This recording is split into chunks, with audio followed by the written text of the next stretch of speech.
Hello friends, இன்றைக்கி நம்ம என்ன செய்ய போகிறோன்னா குஞ்சு கருவாடு ஃப்ரை தான் செய்ய போகிறோம். 100 கிராம் எடுத்திருக்கேன். நல்லா மண் தூசி இல்லாமல் நல்லா இந்த மாதிரி க்ளீன் பண்ணி வச்சுக்கோங்க. இதில் மண் தூசி இருக்கும், நல்லா க்ளீன் பண்ணி வச்சுக்கோங்க. தண்ணி ஊற்றி 3 டைம் அலாசி எடுத்துக்கலாம். இந்த மாதிரி பண்ணி நல்லா புழிஞ்சி எடுத்துக்கோங்க. ஒரு 3 டைம் புழிஞ்சி எடுத்துக்கோங்க.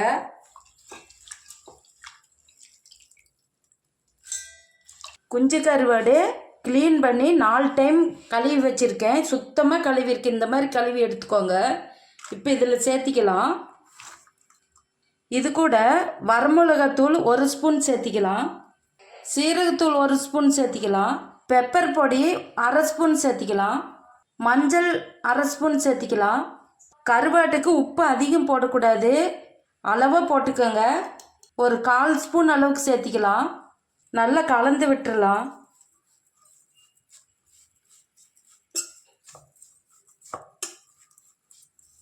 காஷ்மீர் சில்லி பொடியை 1 ஸ்பூன் சேர்த்திக்கலாம். இந்த மாதிரி செஞ்சு சாப்பிட்றப்போ சும்மா செம்ம டேஸ்ட்டாக இருக்கும்.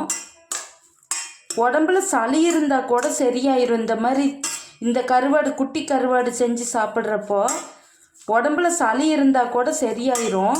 நல்லா இப்படி கலந்து விட்டுருங்க. மசாலா, உப்பு எல்லாம் இப்போ குட்டி கருவாட்டில் எல்லாம் கலந்து விட்டுருங்க. இப்போ நல்லா கலந்து விட்டாச்சு.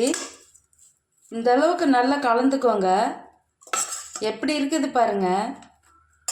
4 டைம் வாஷ் பண்ணதுலேயே நல்லா ஊறி இருக்கும். தண்ணி விட வேண்டாங்க.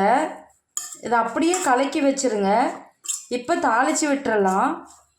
நம்ம எண்ணெயில் தான் வறுக்க போகிறோம், தண்ணி சேர்க்க போகிறதில்ல. கடலெண்ணெய் 4 ஸ்பூன் விட்டுக்கலாம். கடுகு 1 ஸ்பூன் போட்டுக்கலாம். கடுகு நல்லா பொரியட்டும்.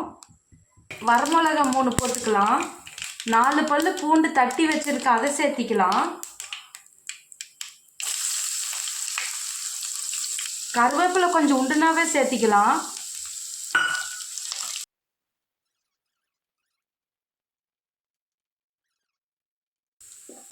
இப்போ நம்ம கலக்கி வச்ச மசாலா, கலக்கி வச்ச கருவாடு சேர்த்திக்கலாம். நாங்கள் வெங்காயம் சேர்க்க மாட்டோம். வெங்காயம் சேர்த்தா வதவதன்னு இருக்கும். இது அள்ளி சாப்பிட்றதுக்கு சூப்பராக இருக்கும் இந்த மாதிரி செஞ்சால். நல்லா எண்ணெயிலேயே வறுத்து விட்டுருங்க.